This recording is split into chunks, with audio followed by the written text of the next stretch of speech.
سوال میشه مولانا صاحب رونالدو خیر میکنه، رونالدو یتیمو را نگاه میکنه، میسی چی میکنه، فلان میکنه، او مسکوفیرن خیری هم او قبول میشه.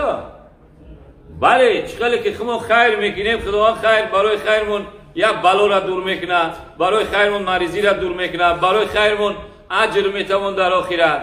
او را در همین دنیا یا بلا را سرشون دور میکنه، خیرشون چقدر که یک میتیم 10 میگیریم، او را یک میتن در عوض 10 میگیرن.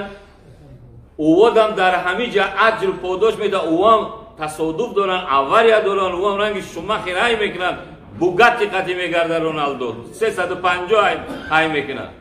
همون صدقه هاش که تا یگان دولن ما که صدقه نداریم ولازل خد میریم سیب میکنم طلباس میکنم. برادران گرامی شما نوار دیدین که کدام شخصی به ملا باختری قبرپرست سوال میته که آیا صدقه و کار خیر رونالدو که یک بازیکن کافر بیدین است آیا اعمال از این قابل قبول است، صدقهش قابل قبول است؟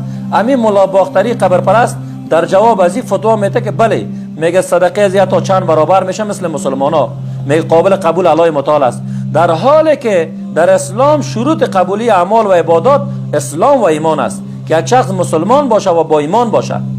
یعنی اگر شخص کافر باشه، مشرک باشه، اگر شب و روز تماما مکاتب و مدارس و مساجد هر آن چیزی که است بنا بکنه، آباد بکنه، برای مسلمان ها خدمت بکنه، یعنی این عمل خوب گفته نمیتونی و این هرگز گفته نمیتونی که چی است، کار خیر است، کار صدقه است و الله متعال را قبول میکنه.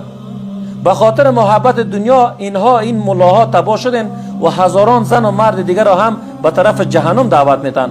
وای بر حال کسایی که پیرو از این ملاهای شکم پرست هستند و عقیده خود را بجای از اینکه از قرآن و سنت بگیرن و میرن از این ملاهای دین فروش قبر پرست میگیرن، از این ملاهای ماتریدی میگیرن، از این ملاهایی که عقیدهشان در حقیقت ماتریدی است به دروغ میگن ما حنفی هستیم. اینا در حقیقت قبر پرست هستند، مردم به طرف شرک و کفر دعوت میتن، مردم به طرف جهنم دعوت میتن.